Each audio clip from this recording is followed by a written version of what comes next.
দেশে আগামী দিনে হিন্দুদের আশ্রয়স্থল হবে জামাত ইসলামী রাষ্ট্রে, মুসলিম রাষ্ট্রে অবশ্যই হিন্দুরাও পার্লামেন্টে যাবে, তারাও দেশ পরিচালনায় অংশগ্রহণ করবে। জামাত ইসলামী এই সুযোগ হিন্দুদেরকে দিয়েছে, এরাই সংখ্যালঘু নয়, এরা এদেশের নাগরিক। আমরা হিন্দুদের স্বার্থ রক্ষা করার জন্য আমরা আমাদের জীবন দিতে প্রস্তুত। পশ্চিমবঙ্গে যেমন মমতা দি মুসলমানদের আশ্রয়স্থল, এই দেশে আগামী দিনে হিন্দুদের আশ্রয়স্থল হবে জামাত ইসলামী। কৃষ্ণনন্দী তার উদাহরণ, উনি যদি এমপি হয় আর জামাত ইসলামী যদি ক্ষমতায় যায়, কৃষ্ণনন্দী মন্ত্রী হবে।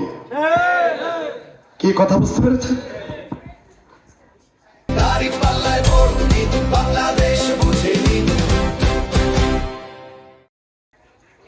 একটা আচ্ছা, ওই দিকে আর যাবো না। প্রিয় ভাইরা, আজকে কয়েকটি কথা বলে ফেলেছি। এই দেশে যদি আমরা ক্ষমতায় যাই তাহলে আমরা সেবক হব, আমরা শাসক হব না। আমরা যদি ক্ষমতায় যাই তাহলে জনগণের আর কোনোদিন আন্দোলন করার প্রয়োজন হবে না, যার যার জায়গায় সেই অধিকার ফিরে পাবে।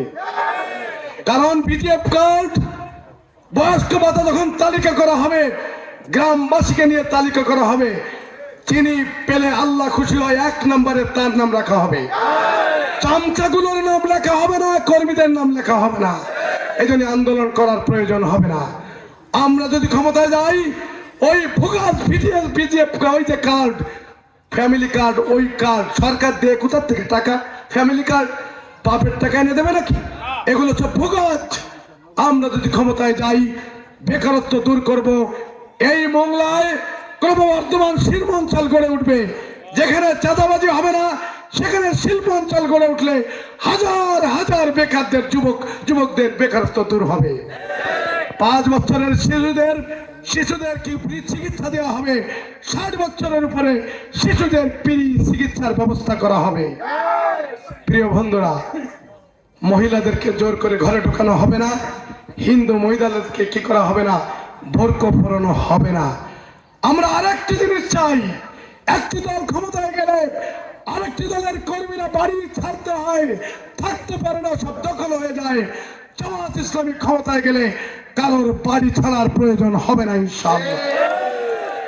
কাউকে বাড়ি ছাড়তে হবে না, সবাই মিলেমিশে বসবাস করতে পারবে। একটা ঐক্যবদ্ধ জাতি আমরা গড়তে চাই, যেখানে ভেদাভেদ থাকবে না, ঐক্যবদ্ধভাবে সবাই এক জায়গায় বসে সালিশ বিচার করতে পারবে, দল দেখার প্রয়োজন হবে না।